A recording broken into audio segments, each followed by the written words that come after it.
नमस्कार, good evening ladies and gentleman to yet another edition of wait for 8। आज का हमारा विषय है वित्त मंत्री निर्मला सीतारमण की दो घोषणाएं। एक घोषणा उन्होंने ये की है कि 65,000 करोड़ रुपए सब्सिडी यानी सहायक मूल्य किसानों को ये राशि दी जाएगी फर्टिलाइजर खरीदने के लिए। इसके अलावा एक घोषणा और की है कि one nation one ration card में 28 राज्यों को जोड़ा जाएगा। हम देख रहे हैं कि बजट में न सही तो कम से कम मई के महीने से लगातार एक के बाद एक घोषणाएं हो रही हैं, स्टिमुलस पैकेजेस अनाउंस किए जा रहे हैं, and yet Modinomics does not seem to be working.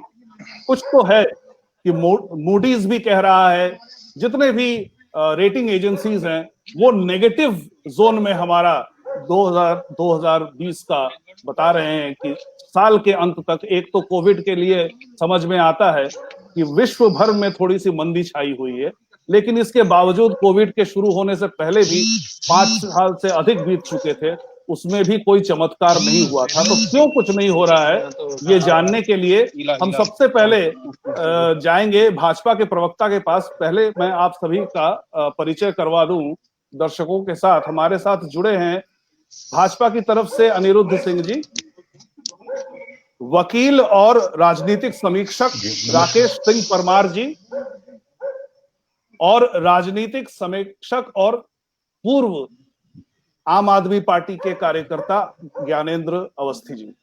हमारे साथ लोक सत्ता पार्टी जो अभी लोक सत्ता मूवमेंट है, वहां से सुरेंद्र श्रीवास्तव भी ज्वाइन करेंगे, और डिजिटल इंडिया से जुड़े हुए कपिल शर्मा ज्वाइन करने वाले हैं। तो जब वो ज्वाइन करेंगे आप उन्हें स्क्रीन पे देख पाएंगे। सबसे पहले अनिरुद्ध जी मैं आपके पास आता हूं।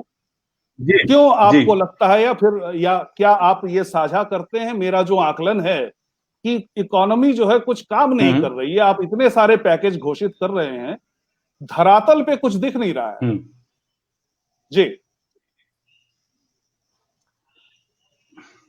देखिए ये चर्चा बड़ी सार्थक चर्चा है और हमें लगता है कि इस चर्चा को आगे बहुत अच्छे से करना चाहिए। ऐसी चर्चाएं और भी होनी चाहिए कि इकोनॉमी का एक चीज होता है कि जब कोई पॉलिटिकल पार्टी जब सत्ता में आती है तो तमाम जनता के राहत से या उससे संबंधित कई ऐसे पैकेजेस टाइम टू टाइम या ऐसे बजट लेके आती है, फिर उसके बाद में वो चुनाव में जाती है।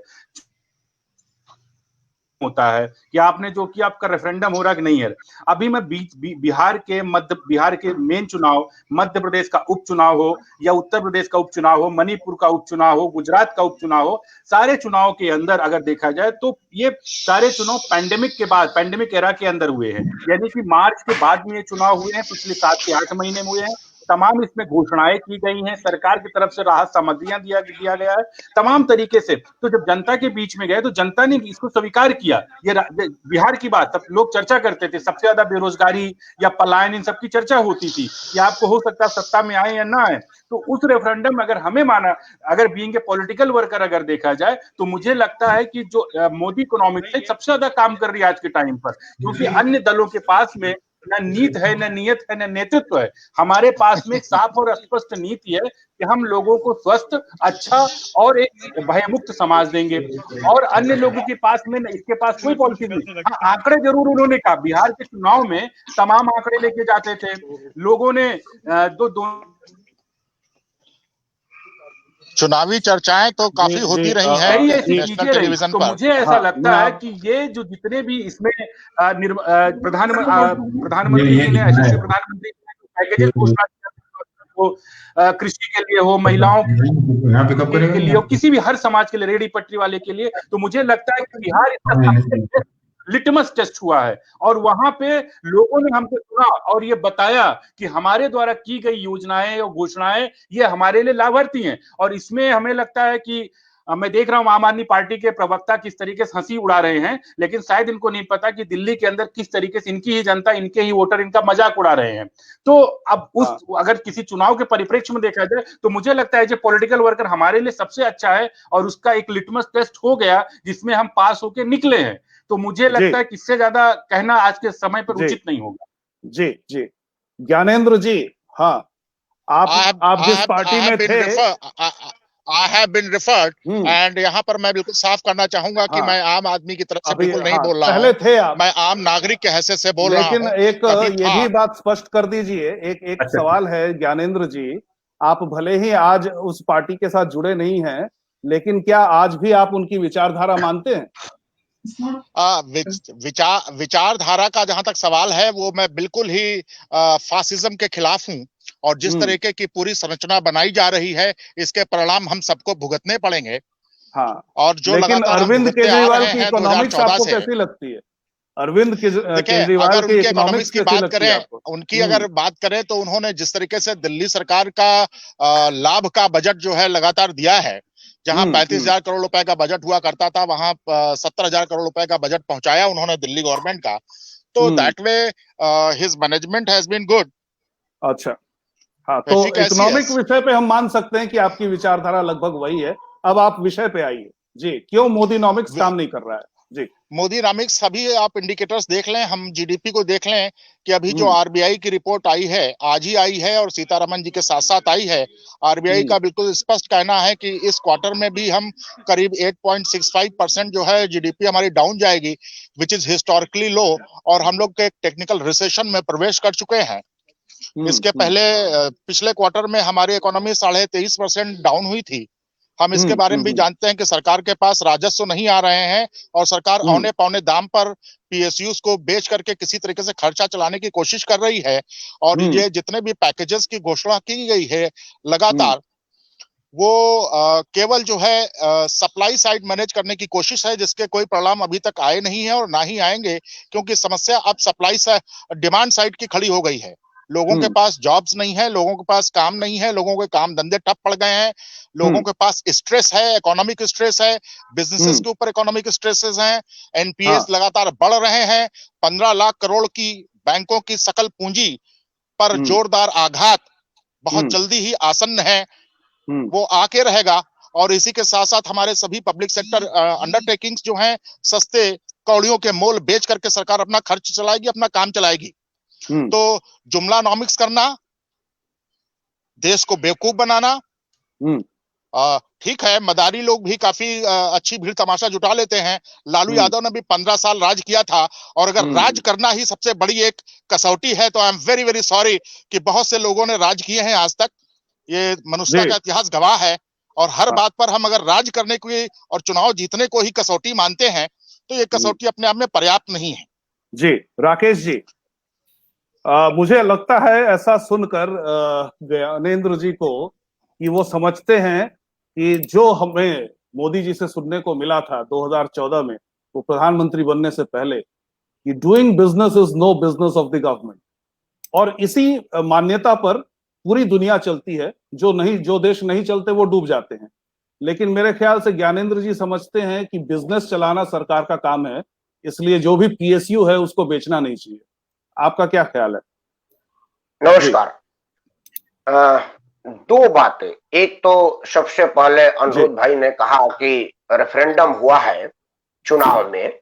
हमने चुनाव में कहां अर्थव्यवस्था को बताया था कि ये इकोनॉमिक मेरिट थी।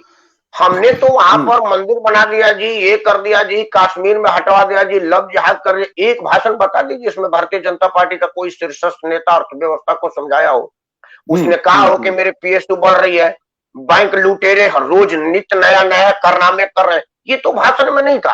तो रेफरेंडम वाली बात वहां नहीं लागू, क्योंकि हमारे देश में चुनाव इमोशन पर लड़े जाते हैं, बेवकूफ बना के लड़ा जाता है, लोगों को सब्जबाग दिखा के लड़ा जाता है, असली की पॉइंट पर नहीं लड़ा जाता। इसी टाइम अमेरिका में चुनाव हो रहा था, वहां का प्रेसिडेंशियल डिबेट में कहा जाता था कि आप ये करेंगे तो क्या करेंगे, हमारे यहाँ नहीं होता। तो अनुरुद्ध भाई का ये बात 1% मैं ज्ञानेंद्र अवस्थी जी से मानता हूं कि अगर आप राज करना ही जानते हैं तो ये ठीक नहीं है।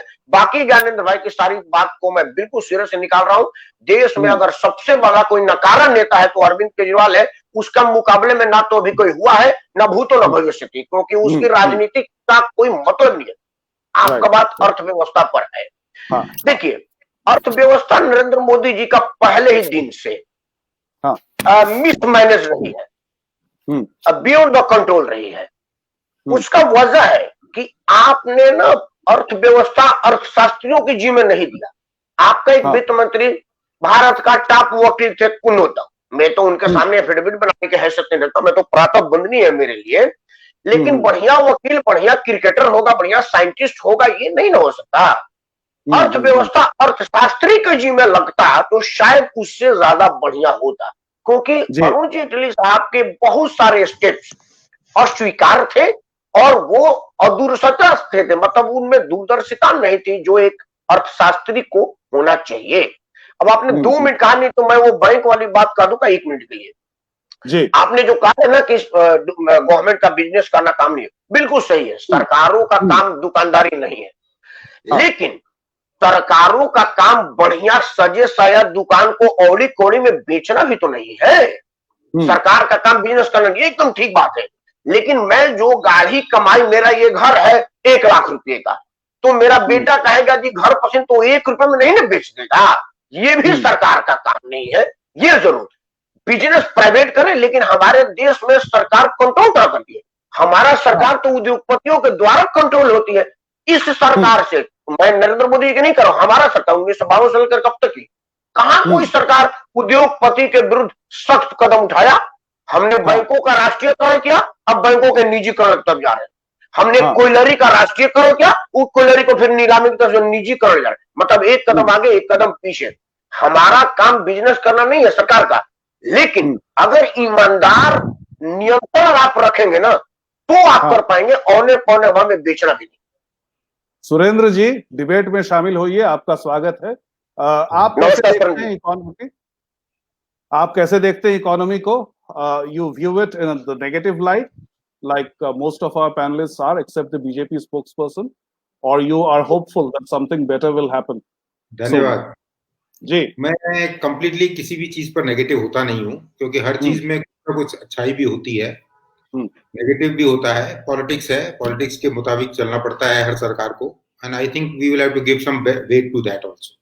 हमारा सवाल ये है कि इतने सारे स्टिमुलस घोषित हुए हैं मई के महीने से, काम क्यों नहीं कर रहा है कोई स्टिमुलस पैकेज? क्योंकि इशू दूसरा है। स्टिमुलस जिस जगह दिए जा रहे हैं वहां पर शायद जगह वहां पे कमी है, जहां पर देने चाहिए वहां पर नहीं दिए जा रहे हैं, वो एक बड़ा इशू बन रहा है, क्योंकि उसमें हमारे यहाँ टेक्नोक्रेट और टैलेंट्स की कमी है जी। दूसरा डिटेल्स इंप्लीमेंटेशन में एक विश्वास की जब तक भावना नहीं बनेगी इकोनॉमी में, तब तक कैपिटल फॉर्मेशन नहीं होता है जी।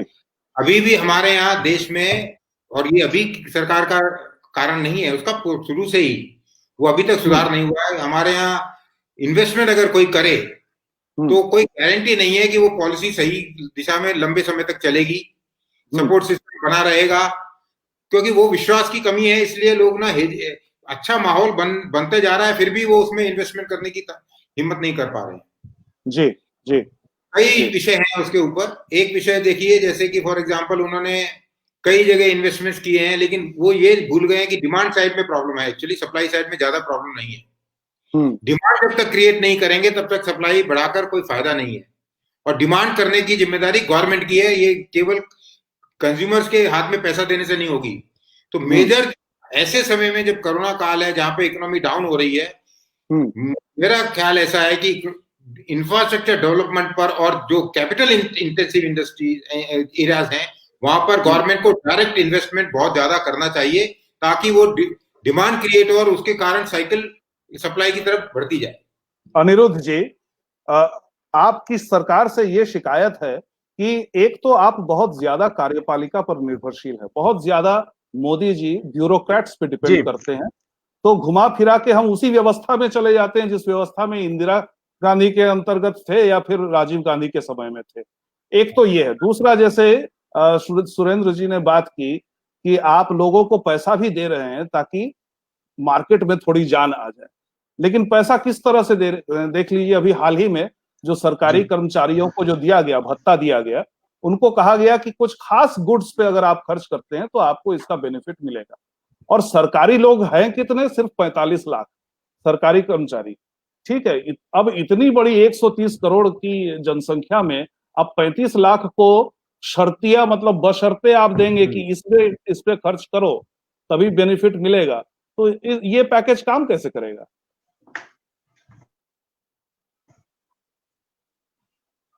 अनिरुद्ध जी। First of all, I would like to ask Gyanendra ji, can you elaborate the fascism about the Arvind Kejriwal? हाँ, I would like to ask Gyanendra ji, can you elaborate with fascism? First thing कि ये मैंने उनसे इन्होंने सबसे पहले केजरीवाल के बारे में, ताकि ये जान सके कि इन्होंने फासिज्म पे बात किया था अरविंद केजरीवाल। नहीं, मैं कह रहा हूं कि फासिज्म पे इन्होंने सबसे पहले बात किया था, क्योंकि इन्होंने पूरा स्टार्ट डिबेट का फासिज्म से किया था। तो थोड़ा बता सकते हैं अरविंद केजरीवाल का फासिज्म यही है? अमानतुल्लाह खान जो आपका एमएलए है, वो दिल्ली के दंगों के आरोपियों को बचा रहा है, ये आपका फासिज्म है। उसके बाद आप कहते हैं कि अरविंद केजरीवाल का बजट जो है बहुत ज्यादा पॉजिटिव बजट रहा है, आपके पास वेंटिलेटर खरीदने के पैसे। मैं नहीं कह रहा हूं ज्ञानेंद्र जी, ये मैं नहीं कह रहा हूं, ये मीडिया रिपोर्ट्स में आपके मतलब सत्येंद्र जैन हेल्थ मिनिस्टर दिल्ली और चीफ मिनिस्टर दिल्ली आके रोज चिल्लाते थे कि हमारे पास वेंटिलेटर, कोविड के ड्यूरेशन, आज भी कोविड चल रहा है, वेंटिलेटर खरीदने के पैसे नहीं है, हॉस्पिटल बनाने के पैसे नहीं, सेंट्रल गवर्नमेंट करे। तो आखिर में आपका जो पॉजिटिव बजट था, इतना ज्यादा आपने धन कमाया था, वो कहां गया आपका? वो कहां गया था? आप हेल्थ पे पैसा नहीं खर्चा कर सकते थे, कोविड हॉस्पिटल नहीं फिलहाल अनिरुद्ध जी, हम यहाँ एक म्युनिसिपैलिटी के बजट पर चर्चा नहीं कर रहे हैं। जी कॉमन पॉइंट मैं बिल्कुल नहीं बताऊंगा, क्योंकि हम लोग डाइग्रेस कर रहे हैं।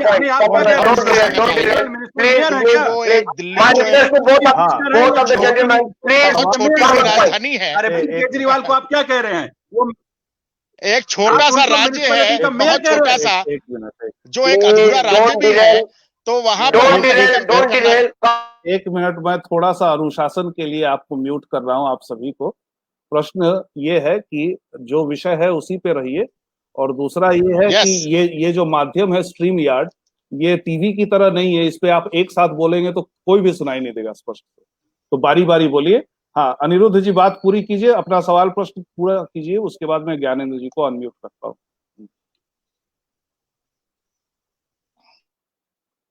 अनम्यूट कीजिए अनिरुद्ध जी। हाँ, मोदीनॉमिक्स के बारे में बात कीजिए ना अनिरुद्ध जी। कर रहा हूँ। हाँ, बिल्कुल नहीं, ज्ञानेंद्र जी ने फासिज्म पे बात किया था कि फासिज्म और तमाम चीजें, और अपने पॉजिटिव बजट के बारे में चर्चा इन्होंने किया था, इसलिए मैंने इस पे बोला था। बात ये आती है कि जब कोई चीजें होती हैं, राकेश जी हमसे वरिष्ठ हैं, लेकिन इन्होंने रेफरेंडम की बात को नकार दिया। मैं कह रहा हूं कि बीइंग ए पॉलिटिकल वर्कर, हम कोई पॉलिसी लेके आते हैं, हम जनता के बीच पॉलिसी जो लेके आते हैं, जनता के लिए लेके आते हैं, जनता के बेनिफिट के लिए लेके आते हैं, और जब हम जनता के बीच में जाते हैं वोट कन्वर्जन को लेके, जनता हमको चुनती है, इसका मतलब हमारी नीतियां और ये सारे चुनाव जो हुए हैं, ये सारे पैंडेमिक एरा के दौरान हुए, जब ये पैंडेमिक फैला था, कोरोना जब उस टाइम पे। और दूसरी चीज ये आती है कि जीडीपी की चर्चा होती है, जीडीपी की भाई क्वार्टर की चर्चा सेकंड क्वार्टर में है। ये कब की है? ये जून, जुलाई, अगस्त का है। उस टाइम पे सेकंड लॉकडाउन एकदम से पीक पे था, इंडस्ट्री मार्केट में बंद हो चुकी थी, सारी चीजें थी, ना सप्लाई था ना डिमांड था, हमारी जहां पे स्टॉक पड़े हुए थे। तो सबको पता है कि ये तो राहुल गांधी की वो बातें हैं ना कि रात के बाद दिन होगा, ये सबको पता है कि हमारे पास खरीदार नहीं है, स्टॉक हमारा पड़ा हुआ जी। लेकिन उसके बाद एक दिल्ली का उदाहरण, कोविड इसका कारण, ज्ञानेंद्र जी, जो दिल्ली का कोविड इसका कारण है, समझ गया। ज्ञानेंद्र जी, लॉकडाउन हुआ पूरी दुनिया में। जी मैं बोल रहा हूँ, मुझे म्यूट किया जा रहा है, मैं बोलना चाहूंगा। एक मिनट ज्ञानेंद्र जी, आपके पास आ रहा हूँ। अभी मैं आपको म्यूट कर रहा हूँ अनिरुद्ध जी। ज्ञानेंद्र जी, अभी मैं आपके पास आ रहा हूँ। मेरा आपसे प्रश्न ये है कि हम लोग धरातल पे क्या हो रहा है इस पे चर्चा कर रहे हैं। तो दिल्ली की भी अगर बात करें, तो मैं जब कलकत्ता से दिल्ली आया था, तो जो खास एक अंतर मैंने देखा दिल्ली में, जो कलकत्ता में नहीं था, कि जब ऑफिस टाइम होता था तो सारी बसें, जो कि एक ऑफिस का इलाका होता है, ऑफिस के इलाके की तरफ की जो बसें हैं वो भीड़ से भरी हुई है, दूसरी तरफ से जो बसें आ रही है वो खाली पड़ी हुई है। इसका मतलब है कि कलकत्ता में जो ऑफिसेस हैं वो एक इलाके में कॉन्सेंट्रेटेड है। दिल्ली में ऑफिसेस फैले हुए हैं, हर कोई काम के वक्त हर दिशा में जा रहा है, इसलिए सारी बसें जो हैं ठसाठस नहीं तो मॉडरेट भरी हुई है। लेकिन शीला दीक्षित के 15 साल के जमाने में हमने देखा कि धीरे धीरे सारी कंपनियां दिल्ली से बाहर नोएडा या तो गुड़गांव में चली गई। दिल्ली का आदमी आज दिल्ली में काम नहीं करता है, वो या तो नोएडा में काम करता है या गुड़गांव में काम करता है। तो धरातल पे तो अरविंद केजरीवाल का भी कोई असर दिख नहीं रहा है। लेकिन हाँ, अब जब हम लोग राष्ट्रीय अर्थव्यवस्था पर बातचीत कर रहे हैं, तो ऐसे में दिल्ली जैसे एक राज्य का, जो संपूर्ण राज्य भी नहीं है, उसको तुलना में लाना जो अरविंद ने उसका वादा विषय किया, भी नहीं है, अरविंद उसका ने विषय वादा भी किया नहीं। था कि हम दादा, व्यवसायों को नोएडा और गुड़गांव से लौटा के लाएंगे, नहीं हम लौटा पाएंगे। राष्ट्रीय अर्थव्यवस्था की चर्चा कर रहे हैं, मैं ना अर्थव्यवस्था की कि ही बात कर रहा दिल्ली हूँ। की, ना ही हम दिल्ली की चर्चा कर रहे हैं। दिल्ली की हम चर्चा बिल्कुल नहीं कर रहे हैं। राष्ट्र हाँ, दिल्ली से बहुत बड़ा है, अतः हम उसको छोड़ दें। इससे हाँ। डिरेल अब होगी बहस और दूसरा, अननेसेसरली। मैं दूसरा प्रश्न अच्छा, करता हूँ, इसी प्रश्न दूसरा को मैं दूसरे तरीके से रखता हूँ ज्ञानेंद्र जी। दूसरा इसी नहीं, प्रश्न को, एक मिनट, नहीं, एक मैं मिनट, पूरे देश एक की बात करता हूँ, मैं सुरजीत केवल जी, दिल्ली नहीं। मुझे एक बात कहनी थी। हाँ, नहीं, आप कह आपने लीजिएगा, ये आप कह लीजिएगा, प्रश्न सुन लीजिए आप। प्रश्न ये है कि जब भी केंद्र में सरकार बदलती है, किसी की भी सरकार हो, तो हम रिफॉर्म का पूरा दारोमदार केंद्र पे डाल देते हैं कि केंद्र को ही रिफॉर्म करना है। अब पिछले 6 साल में किस किस राज्य सरकार ने रिफॉर्म किया, ये बताइए। अच्छा, केंद्र का दायित्व तो इसलिए ज्यादा है क्योंकि निश्चित ही बहुत से विषय हैं और ज्यादातर जो केंद्रीकरण है अधिकारों का, वो वहीं पर है। जैसा कि आपने कहा था कि मोदी गवर्नमेंट का ये कहना बिल्कुल सही था कि सरकार का काम बिजनेस करना नहीं है। मैं भी इसी के पक्ष में ही रहा हूं। तो ये कहना कि मैं ये चाहता हूं कि सरकार बिजनेस करे, ये सही नहीं है। लेकिन जैसा कि राकेश जी ने उसमें इंट्रोडक्शन दिया था कि इसका अर्थ ये नहीं है कि 1 लाख करोड़ के मूल्य का हमारा मकान जो है 1 रुपए में बेच दिया जाए। ये हमारा यहाँ पर ऑब्जेक्शन था और उसके कारणात ये हैं कि सरकार ने लगातार जो है, जैसे बैंकिंग एनपीए जो इतना ज्यादा था हमारे पास में, उसको हमने टाइम से रिजॉल्व नहीं किया। हमने नेशनल कंपनी लॉ ट्राइब्यूनल बनाए, लेकिन उनकी संख्या इतनी कम थी कि हम बैंक्रप्सी कोड को ढंग से लागू नहीं कर सके। तो वहां से हमारी जो उगाही होनी थी, जो पैसे हमारे डूबे हुए वापस आने थे, वो बिल्कुल नहीं आए और एनसीएलटी बोझ तले दब गया। ठीक है, एक एक विषय करके उठाते हैं। नंबर दो पे आएंगे ज्ञानेंद्र जी, नंबर 2 पे आएंगे। नहीं, एनपीए पे जवाब ले लेते हैं ना, एनपीए पे जवाब ले लेते हैं अनिरुद्ध जी का। आप पूरी श्रृंखला देख लीजिए कि ये हमें औने पौने दामों में क्यों बेचने पड़ रहे हैं, नंबर 1। नंबर 2, जैसा कि सुरेंद्र जी कह रहे थे कि इंफ्रास्ट्रक्चर पर खर्च करें, लेकिन खर्च करने के लिए सरकार के पास राजस्व होगा तब तो खर्च करेंगे।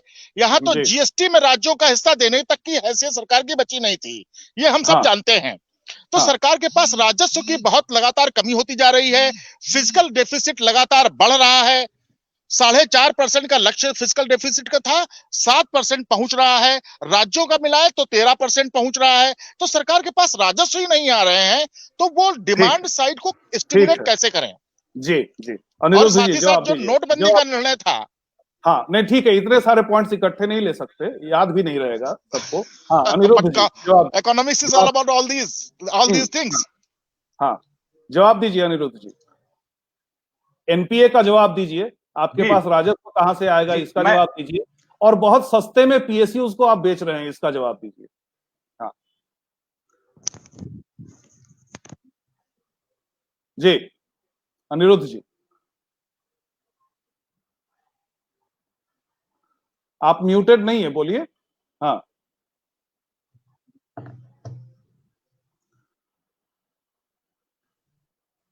हाँ अनिरुद्ध जी,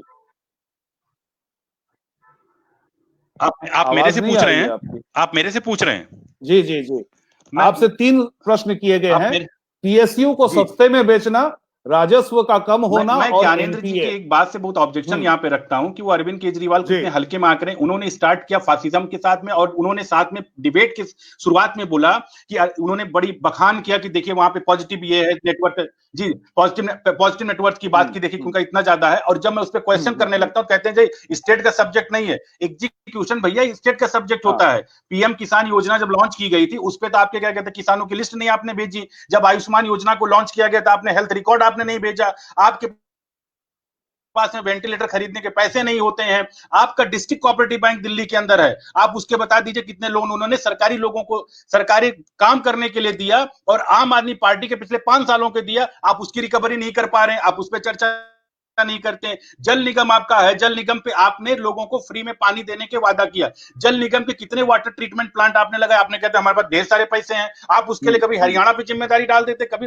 तो अगर आपका खुद का एनपीए तो खराब है, अब बात आती सेंटर उसमें देखिए एनपीए ऐसा तो है नहीं कि भाई वो पैसे जो अगर चाहे मोदी को, चाहे वो क्या कहते हैं नीरव मोदी के गए हो, चाहे मेहुल चोकसी को गए हो, ये सारे पैसे किसके ड्यूरेशन में, अनिल अंबानी के कितने पैसे आ गए हैं जरा बता दीजिएगा। अरे अनिल अंबानी को छोड़िए ना, अरविंद केजरीवाल की कितने पैसे आ गए हैं? नहीं, ये आप राहुल गांधी की लाइन में जा रहे हैं और इसको राफेल का कॉन्ट्रैक्ट आपने नहीं दिया। ज्ञानेंद्र जी पॉलिटिकल डिबेट मेरे से बेहतर नहीं कर पाएंगे, क्योंकि देखिए कि आपने जवाब नहीं दे पाए फासिज्म पे, कन्हैया कुमार पे जवाब नहीं दे पाए, अमानतुल्लाह खान पे आप जवाब नहीं दे पाए, इसलिए निगम पे जवाब नहीं दे पाए, क्योंकि हमको जो है इस सब्जेक्ट पर रहना है, इसलिए का बजट है तो आप सब्जेक्ट पर ज्ञानेंद्र जी और अनिरुद्ध जी दोनों विषय पे रहिए, दोनों विषय पे रहिए। अनिरुद्ध जी विषय पर रहिए। मोदी जी के विषय पे रहने के लिए ज्ञानेंद्र जी नहीं, क्योंकि ज्ञानेंद्र जी जवाब नहीं दे रहे। सुरजीत जी से मैं अनुरोध करूंगा कि सुरजीत जी जब चाहें तब अन्य विषयों पर, जब जिस विषय पर बहस रखेंगे तब उस पर बात कर लेंगे, लेकिन आज मोदी की इकोनॉमिक्स पे बातचीत हो रही है आपने क्यों किया फिर तो हम उस पर बात कर लेंगे। फिर आप बीच में ज्ञानेंद्र जी चर्चा जब वो हमने जानबूझ के कहा था, क्योंकि अनिरुद्ध जी आपने जवाब दे दिया, आपको पता है ना पॉलिटिकल डिबेट में आपको पॉलिटिकल आंसर मिलेगा, तब आप भागिएगा नहीं उसमें से। अनिरुद्ध जी मैं तीन सवाल आप फिर से आपसे 3 सवाल पर मैं आपको फिर से आगाह कर रहा हूं। पहला एनपीए, दूसरा राजस्व की कमी, तीसरा पीएसयू सस्ते में बेचना। स्पष्ट तौर पे इन 3 प्रश्नों के उत्तर दीजिए। जी देखिए मैं कह रहा हूं कि एनपीए जितने भी आज के तारीख में, ये एनपीए पे लोन कब दिए गए थे? लोन दिए गए थे जब यूपीए 2 की गवर्नमेंट थी। यूपीए 2 की गवर्नमेंट में जब राजीव गांधी फाउंडेशन को ढेर सारे चंदे मिलते थे, फोकट में लोन बांटे जाते थे, उसको रिकवरी करने का काम वो मोदी जी के हाथ में आ गया। उसके जब मोदी जी के हाथ में आया, हमने सबसे ज्यादा बैंकों की स्ट्रेंथन किया, बैंकों के सबसे ज्यादा रिक्रूटमेंट हमारे टाइम में हो रहे, सबसे ज्यादा अगर रिक्रूटमेंट देखा जाए तो हमारे टाइम में हो रहे, स्ट्रेंथन हम लोग के टाइम में हो रहे, सबसे ज्यादा छोटे उद्यमियों को लोन देने का काम मोदी जी के टाइम पर हो रहा है। आप बात कर रहे हैं एनपीए की चर्चा कर रहे हैं, मैं बोल तो रहा हूं कि एक डिस्ट्रिक्ट कोऑपरेटिव बैंक है दिल्ली के अंदर और उन्होंने सरकारी ठेकों के लिए लोन बांटा है, और उसका आप रिकॉर्ड देखिए 5 साल के अंदर अरविंद केजरीवाल जी के। तब आप कहते चर्चा मत करिए क्योंकि वो तो आएगा नहीं, कोई कोऑपरेटिव बैंक उसमें आता नहीं। उसके बाद आता है डिसइन्वेस्टमेंट की बात होती है। डिसइन्वेस्टमेंट में आप बता दीजिए, जाहिर सी बात है अगर एचएमटी कंपनी है, एचएमटी कंपनी घड़ी बनाने का अगर आज उसकी बिक्री नहीं हो रही है, सरकार काम बिजनेस करना नहीं है, लेकिन अगर एनटीपीसी अच्छा काम कर रही है, भारत इलेक्ट्रॉनिक लिमिटेड अच्छा काम कर रही है, अगर टेलीकम्युनिकेशन इंडिया लिमिटेड अच्छा काम कर रही है, अगर वो अच्छा काम कर रही है, 1 मिनट ज्ञानेंद्र जी आप बोलिएगा अपने टर्म पे, अगर अच्छा काम करने की कोई जरूरत नहीं उसको, लेकिन अगर ये लगता है कि भाई एचएमटी अच्छा काम नहीं कर रही है, अब उसमें न ट्रैक्टर बन रहा ना घड़ी बन रही, उसके पास इतनी लैंड है, सारी चीज, उसको डेवलप क्यों ना कराया जाए, उनके लोगों को रोजगार क्यों ना दिया जाए, उनको क्यों ना बढ़ाया जाए? तो दिक्कत क्या है कि अगर इन्वेस्टमेंट किसी गलत प्रोस्पेक्टिव पे अगर किया जा रहा है तो बात अलग, उनके एम्प्लॉय को सैलरी देनी है, सारी चीजें करनी है, पिछली सरकारों ने उसका सत्यानाश कर दिया था, तो कम से कम आप देखिए, मैं गुजरात का कई से उदाहरण देता हूं। आपको और समय चाहिए, आप यही कह रहे हैं कि इतनी जल्दी नहीं हो सकता, आपको और समय चाहिए। नहीं, मैं ये कह रहा हूं कि अगर गुजरात का उदाहरण देता हूं, कई वहां फर्टिलाइजर्स कंपनी थी और उसको सरकार ने इस तरीके से मजबूत और स्ट्रेंथन किया कि कुछ उसमें पब्लिक सेक्टर के लोग आए, कुछ प्राइवेट सेक्टर के लोग आए। तो उसमें दिक्कत क्या है? अगर हमारी यहाँ की संरचना मजबूत होती है, औद्योगिकरण मजबूत होता है, तो उसमें डिसइन्वेस्टमेंट हमें लगता है हम ऐसी इकाइयों को नहीं बेच रहे हैं यूपीए 1 यूपीए 2 की तरीके से, जो इकाइयां काम ही ना कर रही हूं। तीसरा आपका प्रश्न एक था उसमें डिसइन्वेस्टमेंट के बला, एक और था आपका, आप पीएसयू को सस्ते में बेच रहे हैं, ये बोल रहे हैं। पीएसयू आप बता दीजिए कौन से पीएसयू सस्ते में बेचा जा रहा है, कौन सा ऐसा पीएसयू और कौन सा पीएसयू बिक रहा है? मैं तो एचएमटी का उदाहरण हमने दिया, ऐसे कई ऐसे पीएसयू, बीपीसीएल, भारत पेट्रोलियम, और साथ में हम लोग जैसे भारत पेट्रोलियम कितने में बिकनी चाहिए? भारत पेट्रोलियम को लाभ नहीं हो रहा है, नुकसान ही हो रहा है। भारत मंत्रालय का मूल्यांकन क्या होना चाहिए? मैं एक उदाहरण रखता हूँ, एस्सार ऑयल 65,000 करोड़ रुपए में बिकी, बीपीसीएल कितने में बिकनी चाहिए? सुरेंद्र जी के पास जाते हैं कुछ। ज्ञानेंद्र जी आप सीनियर आदमी, अगर आप बोलेंगे नहीं तो बोलने का मौका। अनिरुद्ध जी, मैं सुरेंद्र जी के पास जाता हूँ। सुरेंद्र जी, ज्ञानेंद्र जी की बातें और अनिरुद्ध जी की बातें दोनों में मुझे पार्शियल ट्रूथ दिखता है, इसलिए क्योंकि देखिए, एक जैसे भले ही उन्होंने हास्य रस में कहा हो कि नहीं मुझे पता नहीं, अनिल अंबानी की बात उन्होंने की। अनिल अंबानी जैसा बकवास बिजनेसमैन शायद आज की डेट में और दूसरा है नहीं। मतलब एक ही माँ के पेट से 2 बच्चे जन्मे, मुकेश कहाँ पहुंच गया, अनिल कहाँ पहुंच गया, ये तो खैर अलग बात है। लेकिन पता नहीं आम आदमी पार्टी वाले और राहुल गांधी को अनिल अंबानी नाम से बहुत बहुत उनको मजा आता है कि जिसको केवल रिलायंस डिफेंस को जहां पर फैल्कन विमान का कोन बनाने का कॉन्ट्रैक्ट मिला, उन्होंने हल्ला मचा दिया कि राफेल कैपिटलिज्म कहते हैं इसे।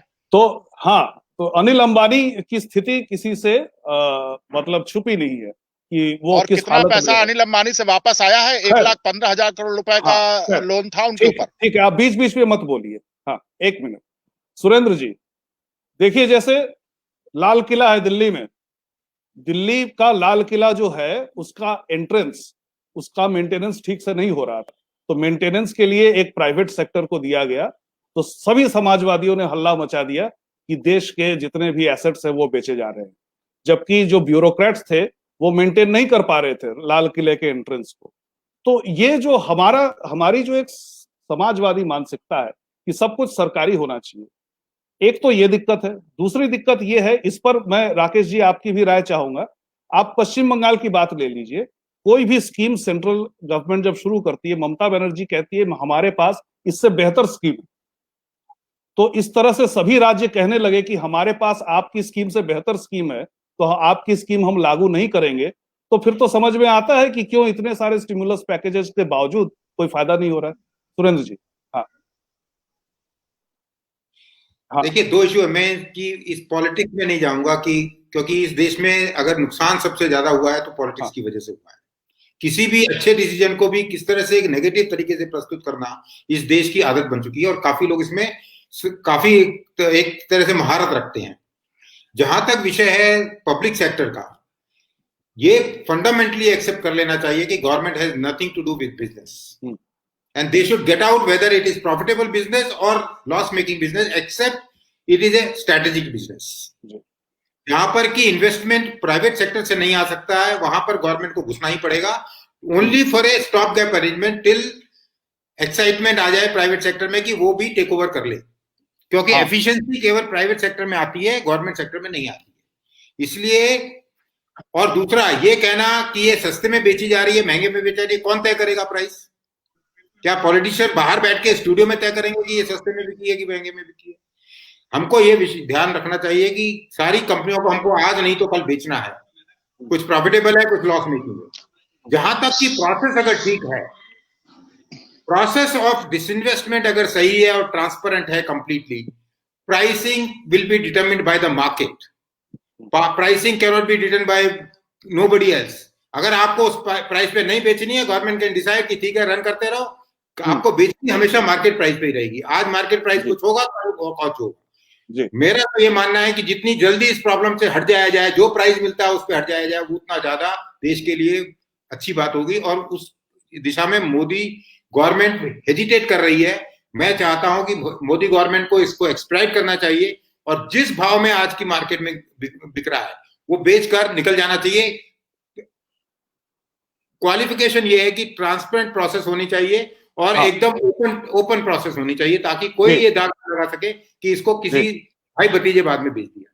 जी जी जी राकेश जी आप एक सेकंड जी, हमको समाजवाद से दूर होना पड़ेगा, इसमें कोई शक नहीं है। समाजवाद ने देश का बंटाधार किया है। इसमें आज अगर समाजवादी आज भी उस तरह की बातें करते हैं, उसको उनको अपोजिशन में केवल बीजेपी को नहीं अपोज करना पड़ेगा, लेकिन हमारे जैसे दूसरे लोगों को भी खुलकर सामने आना पड़ेगा। हमको जो वेल्थ क्रिएटर हैं उनको किसी गरीबों के नेगेटिव, गरीबों के अगेंस्ट बताना बहुत गलत बात है। ये जो भी पार्टियां अमीरों को गरीबों के अगेंस्ट बताती हैं वो बहुत देश में नुकसान कर रही है। जी जी जी राकेश जी, मैं आपका ध्यान आकर्षित करता हूं एक विशेष अंतर में। अपवित्र गठबंधन भी टूटना चाहिए, आपका कहना। ज्ञानेंद्र जी आप बीच में मत, लेकिन जो अपवित्र गठबंधन है आप उस एक हाँ राकेश जी, आपसे आपका मैं ध्यान आकर्षित करना चाहता हूं वाजपेयी सरकार और मोदी सरकार के बीच में एक खास अंतर के बारे में। उस समय आपको पता था कि प्रमोद महाजन की कैसी छवि बनी थी। तो Vajpayee government in general and Pramod Mahajan in particular, ये कह दिया गया था कि ये तो प्राइवेट सेक्टर के दलाल है, खासकर रिलायंस के दलाल। ठीक है, अब 2004 में वाजपेयी सरकार चली गई, उसके बाद जिन कारणों से भी गई होगी, जब मोदी सरकार आई तो अरुण जेटली ने, जो इनके पहले वित्त मंत्री थे, उन्होंने एक खास टर्म का इजाद किया, वो था स्ट्रेटेजिक डिसइन्वेस्टमेंट। अरुण शौरी के जमाने में डिसइन्वेस्टमेंट कहा जाता था, अरुण जेटली के जमाने में वो स्ट्रेटेजिक सेल हो गया। अर्थात कि जैसे ज्ञानेंद्र जी ने बीपीसीएल की बात की या फिर आप हिंदुस्तान पेट्रोलियम की बात ले लीजिए, तो जो भी पेट्रोलियम सेक्टर में घाटा कर रहा है उसको ओएनजीसी खरीद लेगा। कहने का मतलब हुआ कि एक बाप के 4 बेटे हैं, एक बेटा बेरोजगार है तो दूसरा बेटा जो कमा रहा है उस पर आप डबल बोझ डाल दीजिए, उसके ऊपर आप डबल बोझ डाल दीजिए कि तुम तो कमा ही रहे हो, अपने भाई को भी पालो। राकेश जी।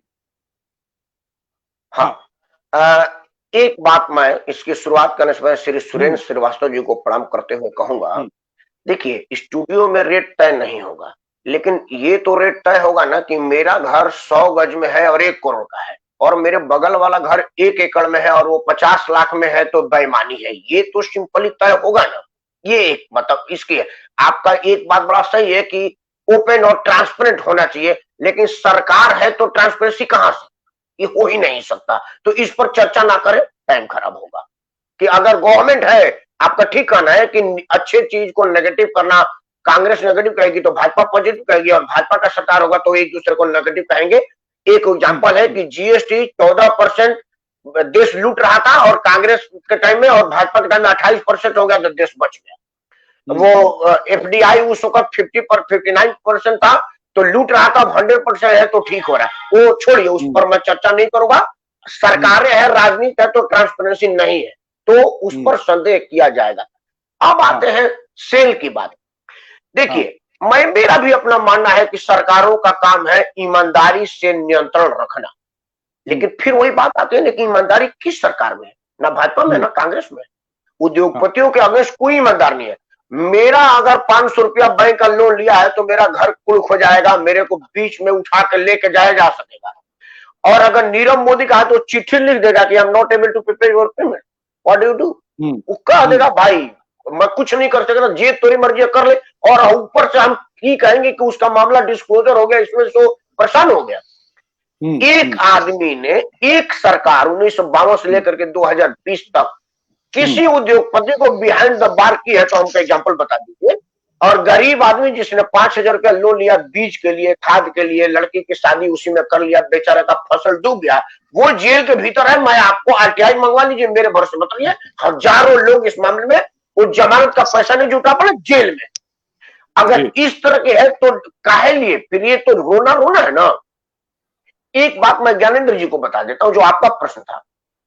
विकास न राज्य का काम है। आप सुरजीत दास गुप्ता साहब, आप बंगाल से आते हैं। मैं जब बच्चा था ना, 15 साल 18 साल 20 साल जब पढ़ाई का टाइम था, तो पता चलता था ना वो चाचा कलकत्ता से आए हैं, मतलब कलकत्ता से कंपनी में नौकरी करके आते थे। स्टेट गवर्नमेंट की गलत पॉलिसी, गलत नीति, वही कि अमीर आदमी लुटेरा है, गरीब के हक में हो, फलाना, ना तो गरीब के पक्ष में हो ना अमीर के पक्ष हुआ। आज कलकत्ता में एक भी कंपनी नहीं है जहां हमारे गांव के लोग नौकरी करने जाएं। मतलब अब कलकत्ते की ट्रेन मेरे गांव से नहीं जा रही है। नहीं तो पहले आदमी, भैंस आती थी ट्रैक्टर ट्रक में ना, तो आदमी भर करके जाता था बंगाल में। मतलब पुलिस से लेकर के और कलेक्ट्रेट तक का काम कलकत्ता और बंगाल में होता था। आज बंगाल की स्थिति सुरक्षित, आप मेरे से ज्यादा जानते हैं। अरविंद केजरीवाल, या मैं नाम नहीं लूंगा, स्टेट गवर्नमेंट के पास मिनिमम वेजेज एक्ट बनाने का अधिकार है, स्टेट गवर्नमेंट के पास अपना लोकल टैक्स लगाने का अधिकार है।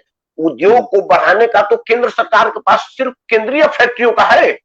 जो लोकल कल कारखाने हैं उसका तो टोटल मॉनिटरिंग राज्य सरकार का है, वो मोदी जी के जिम्मे नहीं है। अगर राज्य सरकार उसको, जैसे योगी जी ने कहा कि इस दौरान ये पैसा नहीं है तो मैं ये कुछ छूट दूंगा, सब सब हला मांडा चाहने लगे। मैं बीइंग ए कॉर्पोरेट पर्सन बताता हूं कि योगी जी ने बहुत अच्छा काम किया था, क्योंकि उसे कॉर्पोरेट को बढ़ावा होगा। लेकिन वो राजनीति है, तो अगर राजनीति है तो उसका तो कोई प्रश्न नहीं है। अनिरुद्ध जी जवाब दीजिए। जी नहीं, सुरेंद्र जी ये कह रहे थे, अभी मेरे से वरिष्ठ हैं, अभी ये कह रहे थे कि डिसइन्वेस्टमेंट जो हो रहा मोदी सरकार की, शायद आई थिंक वो क्रिटिक्स कर रहे थे कि बहुत बेहतर ढंग से। मैं बताऊं होता क्या है कि आपने, सुरजीत जी ने बहुत अच्छा एग्जांपल दिया था लाल किले के गेट को लेके। जब जब कोई चीजें होती हैं, सरकार का काम ये है कि हम उनके लिए रेगुलेशन बनाएं, पॉलिसीज बनाएं, उनको इंप्लीमेंट सही से कराएं और उनके उस पर कोई फॉल्स इंप्लीमेंट ना नियंत्रण रखें। अगर कोई कंपनी, कोई पीएसयू या कोई स्थान, कोई भी जगह ऐसी होती है कि अगर सपोज करिए हम कई जगहों पर हमने प्राइवेट सिक्योरिटी गार्ड रखने शुरू किए, कई ऐसे मेमोरेबल प्लेसेस होंगे वहां पे, इसलिए रखने शुरू किया। अगर सीआईएसएफ का गार्ड रखा जाता है तो वहां पे सिर्फ सिंपल सा चेकिंग होता है। सीआईएसएफ गार्ड रखा जाता है तो उसको हमें 4 गुने पैसे देने पड़ते हैं, और अगर प्राइवेट सिक्योरिटी गार्ड होता है तो हमें लगता है 6-7 घंटे के लिए उसके 1/4 में काम चल जाता है। तो सरकार का काम बिजनेस करना नहीं है, लेकिन हाँ, सरकार का काम नियंत्रण करना। हमारा काम जब 2014 के पहले नहीं कि कोई भी आए एक फोन पे लोन लेके चला जाए और उसके बाद में एनपीए अकाउंट बन के बैठा रहे।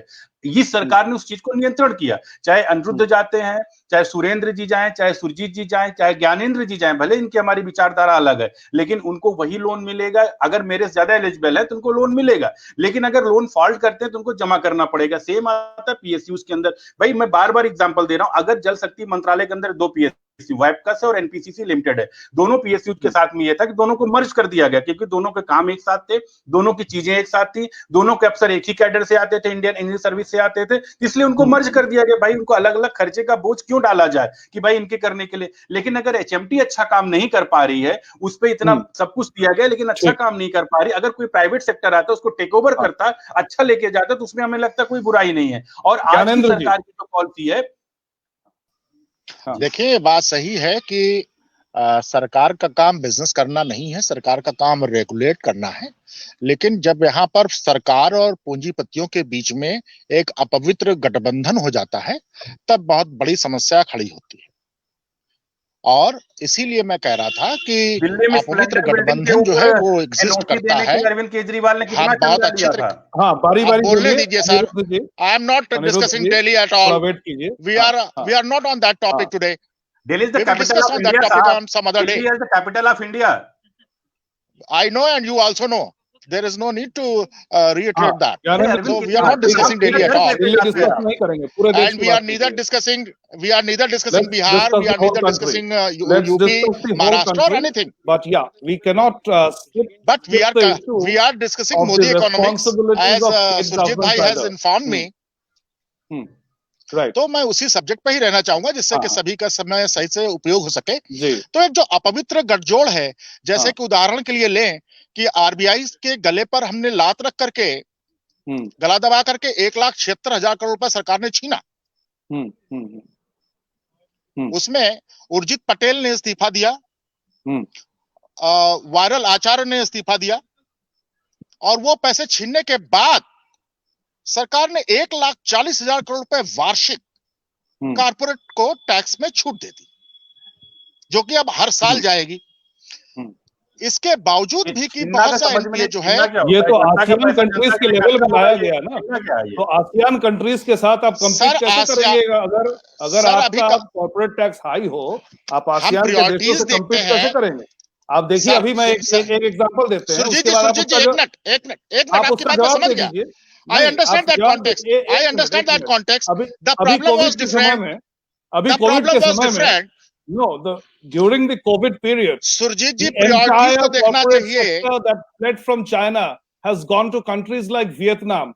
अगर आपकी पॉलिसी मान ले, they have gone to Vietnam despite reduction of the corporate tax.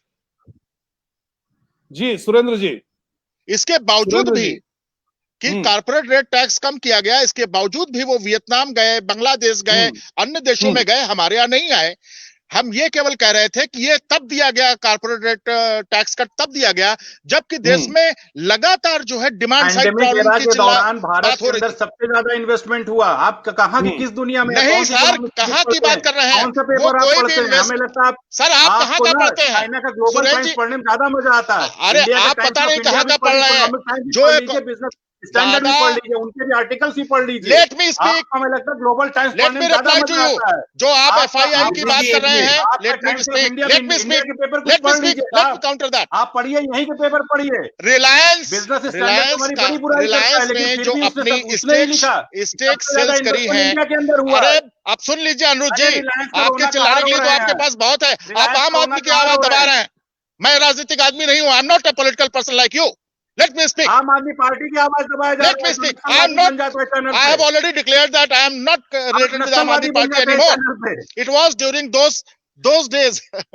So अरे साहब आप दिल्ली की प्रशंसा जो FII की बात कर रहे हैं, दिया तो दो और वाक्यों में ज्ञानेंद्र जी दो और वाक्यों में अपनी बात पूरी दिल्ली का बजट ज्ञानेंद्र जी दो और वाक्यों में अपनी बात पूरी कीजिए। जी मैं बात पूरी करना चाहूंगा। अगर अनुज जी मुझको डोमिनेट करने की कोशिश करना बंद करें, और ये जो बदतमीजी है रूलिंग पार्टी की, ये बहुत ही ऑब्जेक्शनेबल है। ये लगातार डोमिनेट करके और विपक्ष की आवाज दबाने को और आम आदमी की आवाज दबाने की कोशिश करते हैं।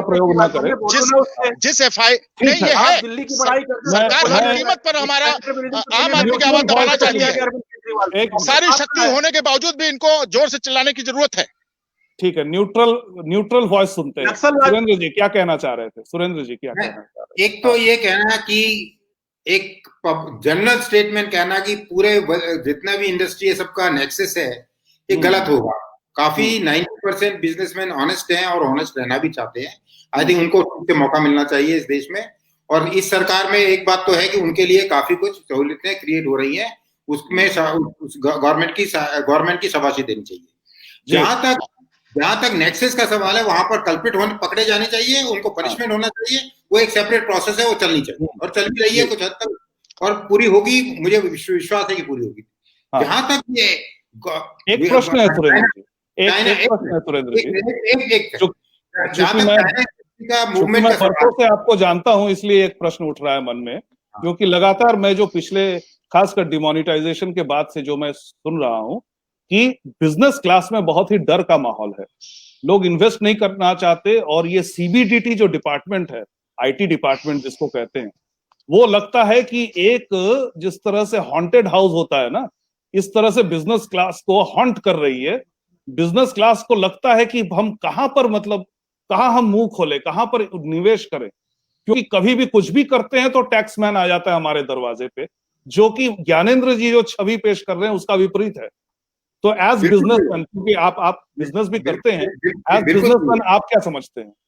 बिल्कुल सही है। मैं अब तो बिजनेसमैन नहीं हूँ, बिजनेस का पीरियड खत्म हो गया, लेकिन बिल्कुल सही है इस बात का। देयर इज ए डर, बहुत बड़ा डर क्रिएट किया है मोदी जी ने। मोदी जी ने एक्चुअली बहुत बड़ी पॉलिटिकल रिस्क लेकर ये काम किया है। उनका जो बेसिक वोट बेस था, ट्रेडर क्लास, वो कंप्लीटली उनसे डर गया है, उनसे घबराता है, उनसे डर दिखा हमें। हाँ, वो वोट देता है किसी और कारण से, वो दूसरी बात है। जहां तक वो मेरा मुद्दा था कि चाइना से यहाँ क्यों नहीं आए लोग, इंडस्ट्री शिफ्ट क्यों नहीं हुई, उसका केवल टैक्स कम करने से काम नहीं होगा जी। हमारे देश का बहुत सारे रिफॉर्म्स की आवश्यकता है। एक देखिए, हमारी ब्यूरोक्रेसी बहुत डिफिकल्ट ब्यूरोक्रेसी है, उसमें सिविल सर्विसेज रिफॉर्म की बहुत आवश्यकता है। 2008 से हमारी रिपोर्ट पड़ी हुई है, कोई मूवमेंट नहीं है उस पर। थोड़ा बहुत मोदी जी बात तो करते हैं, लेकिन अभी तक मूवमेंट देखा नहीं है हमने। प्लस यहाँ पे वर्क कल्चर देखिए ना आप केवल लेबर कोर्स बदलने से काम नहीं होगा। वर्क कल्चर जब तक बदलेगा नहीं, तब तक यहाँ पर एफिशिएंसी क्रिएट नहीं होगी। अगर एक आदमी की जगह 2 आदमी मुझे रखने पड़ेंगे तो मेरा कॉस्ट बढ़ता है जी, मेरा कॉस्ट बढ़ता है। उसको वो वर्क कल्चर से डायरेक्टली रिलेटेड है, वो केवल लेबर कोड से इशू नहीं है। प्लस स्किल, मुझे स्किल, जिस तरह के स्किल के लोगों की आवश्यकता है वो स्किल है नहीं यहाँ पर। मैंने चाइना में काम किया। चाइना में मैंने चाइना को 20 साल में कहां से कहां तक जाते हुए अपनी आंखों के द्वारा देखा है। वहां पर labour class is completely different apart. मतलब वहां पर लेबर क्लास इतनी मेहनत करता है, इतनी लगा रहता है अपने काम पर की, और इतनी प्रोडक्टिविटी क्रिएट करता है। हमारे यहाँ उसका कोई कंपैरिजन ही नहीं है। जब तक हमने अभी ये जो टैक्स रिडक्शन किया है, ये नेसेसरी कंडीशंस है, लेकिन सफिशिएंट नहीं है। इसमें बहुत कुछ करने की आवश्यकता है। अगर ये पॉलिटिक्स इसी तरह की चलती रहे तो ये आवश्यक था, लेकिन पर्याप्त नहीं है। हाँ जी, नहीं, जो जिस तरह की पॉलिटिक्स इस देश में चल रही है, और यहाँ पर भी मैं डिबेट में देख रहा हूँ, वो इस तरह से अगर चलती रही तो ये 5 साल, अगले 5 साल में भी ये रिफॉर्म नहीं हो पाएंगे, अगले 15 साल लगेंगे। कई सरकारों को बार जद्दोजहद करनी पड़ेगी। और अगर हम सब लोग मिल गए और हमने फंडामेंटली ये डिसाइड किया कि हमको एक एफिशिएंट इकोनॉमी बनना है, हमको कॉस्ट इफेक्टिव इकोनॉमी बनना है, whatever cost, short term cost we are willing to pay for it, then तभी कॉस्ट, शॉर्ट टर्म कॉस्ट हम सबको पे करना पड़ेगा, इसमें कोई शक नहीं है। कुछ दाग लगेंगे हमारे ऊपर, लेकिन जहां तक बड़ा गोल अगर हमको अचीव करना है तो हमको सहना। जी राकेश जी, विपक्ष जिस तरह की छवि बनाती है सरकार के बारे में, और जो बिजनेस क्लास है उसका स्वयं जो कहना है कि वो किस स्थिति से गुजर रही है, दोनों में जमीन आसमान का फर्क है। विपक्ष ये कहती है कि जो बिजनेस क्लास है उसको ज्यादा से ज्यादा छूट दी जा रही है, उसको प्रोत्साहन दिया जा रहा है, और जबकि दूसरी तरफ बिजनेस क्लास जो है वो डरा हुआ है। एक तो स्थिति है। दूसरा, ये जो चीन की बात हुई, चीन बहुत सौभाग्यशाली था कि देंग जियाओपिंग जैसा एक नेता उसको मिला था, जिसने कहा था कि गरीब होने में कोई गर्व की बात नहीं है और अमीर होने में कोई शर्म की बात नहीं है। क्या कभी हमें ऐसा नेता मिलेगा? नहीं, इसलिए नहीं मिलेगा कि हमारे यहाँ ना हर 5 साल में आपको चुनाव में जाने की बाध्यता है। उसके लिए आपको लोक लुभावन छवि दिखानी पड़ेगी, चेहरा पर पाउडर लगाना पड़ेगा, अंदर कालिक है, ऊपर से चूना पोतना पड़ेगा। होगा नहीं। हमारे देश में ना कांग्रेस भाजपा सपा नहीं है, पक्ष और विपक्ष है। पहला रेफरेंडम, जैसा कि श्री सुरेंद्र जी ने कहा ना कि वो सिविल सर्विस में है, सबसे पहला रेफरेंडम हमारे पॉलिटिकल सर्विस में होना चाहिए। आपको एक छोटा सा एग्जांपल देता हूं। भारतीय जनता पार्टी जब विपक्ष में थी, कांग्रेस जीएसटी का रेट डिसाइड किया, एफडीआई का, या कि ये होगा, मैं रेट पैसे को नहीं जा रहा हूं। भारतीय जनता पार्टी ने कहा कि ये राहुल गांधी का विदेश में फंसा हुआ पैसा लाने का एक साजिश है, मतलब एकदम पार्लियामेंट को हाईजैक कर लिया। वही जब भारतीय जनता पार्टी आई सत्ता में, तो उसने सब चीजों को और ज्यादा बढ़ा दिया, तब 100% एफडीआई हो गया, देश गुलाम नहीं हुआ। जीएसटी का रेट तब 14% हाईएस्ट था, तब देश गुलाम नहीं हुआ। अब दूसरी बात, जो कांग्रेस सरकार जिस मुद्दे को लाई थी, उसी मुद्दे को, स्वयं के मुद्दे को विरोध करिए। किसान बिल कांग्रेस का था, अब उस पर वो रेल रोके बैठा, एक मुख्यमंत्री वहां खुद का बैठा हुआ है। हमारे यहाँ थोड़ा कड़ा शब्द है, लेकिन अनपार्लियामेंट्री नहीं है। जब तक राजनीतिक झूठ पर जूता नहीं मारा जाएगा, देखो जेल में कुछ नहीं होगा, क्योंकि वो तो 5 स्टार में रहे थे। इनको सार्वजनिक जूता मारिए कि भाई सुन, जब तू विपक्ष में था तो एफडीआई खराब था, और जब पक्ष में आया तो बढ़िया हो गया, 50 जूता। मतलब ये जब तक नहीं होगा, देखिए बहिष्कार राजनीति का हो ही नहीं सकता, क्योंकि तुरंत राजनाथ सिंह कहेंगे राकेश परमार तुम ठाकुर, मैं ठाकुर, तुमको मालूम है ना ये फलाना वाला। मैं ज्यादा नहीं बोलना चाहता, मैं कहूंगा चाहे दुनिया इधर से उधर, राजनाथ सिंह मेरा भाई है, वो चाहे मेरा गर्दन काट रहा है, मैं उसके साथ। बिहार में हुआ तो क्या हुआ, आप 75-74 लिए तो लालू जी का बेटा भी लिया है, जो 9वीं में 9 बार फेल है। कहां देश जा रहे भाई? आप एक आदमी इंजीनियर से मुकाबला था, नीतीश कुमार इज इंजीनियर, उसके मुकाबले में 9वीं फेल, आपसे ज्यादा सीट ले लिया। तो हमारे देश की जनता को हमने साफ छोड़ा ही नहीं है, तो वो वोट देगा कैसे? हम वोट खरीद रहे हैं प्रलोभन से, इसी उधर चीज से। तो सबसे बड़ा रिफॉर्म चाहिए, झूठ बोलने पर प्रतिबंध राजनीतिकों के द्वारा। एफिडेविट हो कि ये हमने बोला इसी पर है, अगर उसे इतर पर हुए जूता पड़ेगा, तभी जाकर के होगा, नहीं तो नहीं। हाँ, बहुत सारे आरोप लगे हैं अनिरुद्ध जी भाजपा पर, और एक आरोप तो जो ज्ञानेंद्र जी ने भी लगाया और राकेश जी ने भी पहले इसकी तरफ इशारा किया कि जितने तमाम आरोप लगे थे कांग्रेस के लोगों पर, उन आरोपों को आपने भुनाया, उनको किसी को जेल नहीं भेजा आपने। हाँ जी।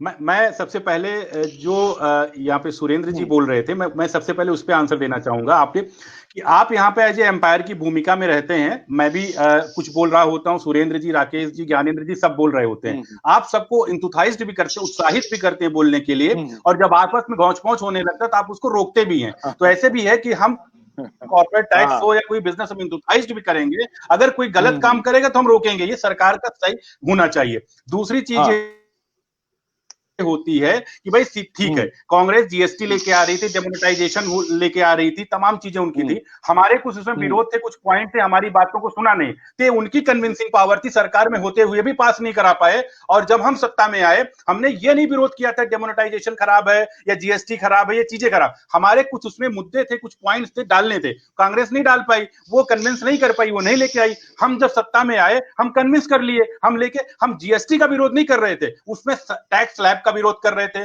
कुछ प्रोडक्ट इन्वॉल्व करने का विरोध कर रहे थे, हम डेमोनेटाइजेशन का विरोध नहीं कर रहे थे, हम उनके तरीकों का विरोध कर रहे थे। तो कांग्रेस नहीं कन्विंस कर पाई, हम कन्विंस कर ले गए। भाई विपक्षी लोग भी तो हमको समर्थन दिए, तभी तो जीएसटी पास हुआ था। ये कांग्रेस वैसे कमी है कि बिहार में चुनाव हारती है, अपना अवलोकन नहीं करती है और असदुद्दीन ओवैसी को ऊपर लाके डाल देती है। अब अगर असदुद्दीन ओवैसी ने चुनाव लड़ते, हम चुनाव जीत जाते। तो हमने बहुत साधारण ढंग से दोनों प्रश्नों को उत्तर दे दिया है। हाँ, तो ये एक कॉन्स्पिरेसी थियरी ये भी है कि बोलूं क्या, असदुद्दीन ओवैसी आप ही के साथी है। जहां जहां मुसलमान वोट आपको हराने की फिराक में होता है, आप उनको खड़ा कर देते हैं, आधा मुसलमान वोट वही खा जाते हैं और आप नहीं, जाते हैं। क्या मैं बोलूं क्या?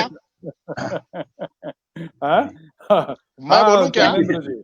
काफी देर हो गई है।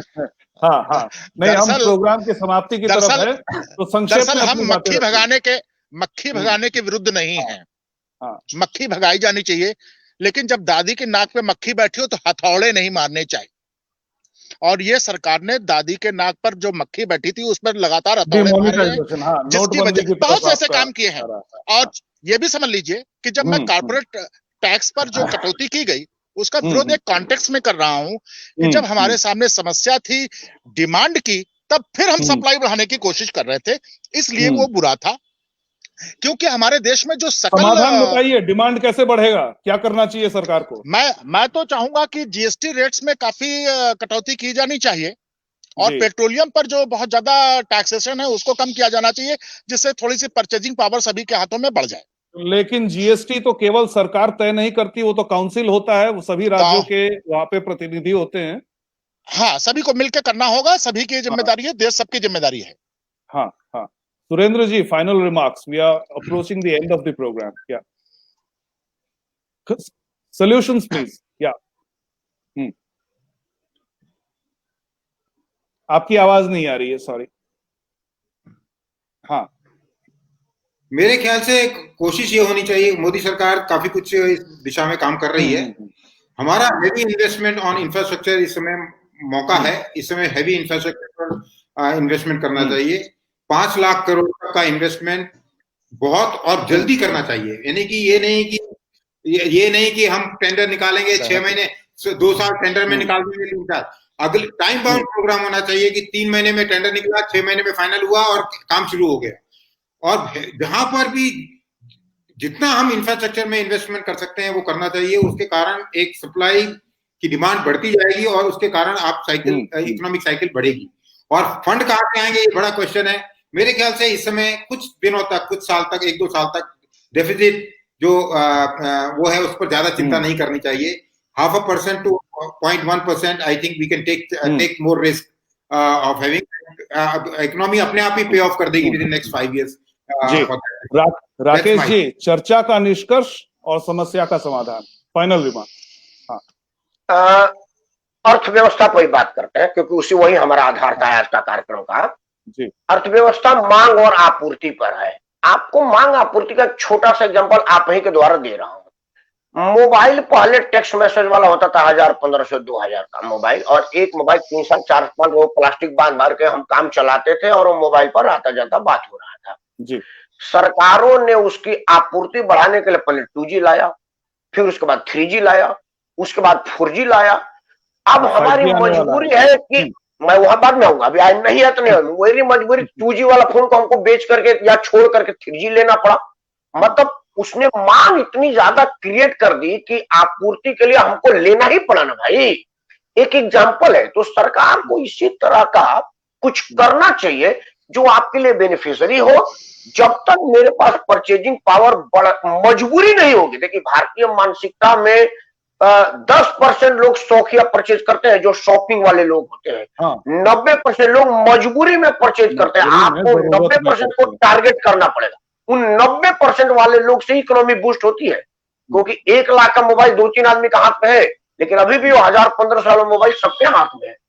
तो वो 90% मजबूरी में परचेज करने वाले की थोड़ी मजबूरी ठीक करे, सरकार ऐसा कोई उपाय करेगी, तब अर्थव्यवस्था मजबूत होगा।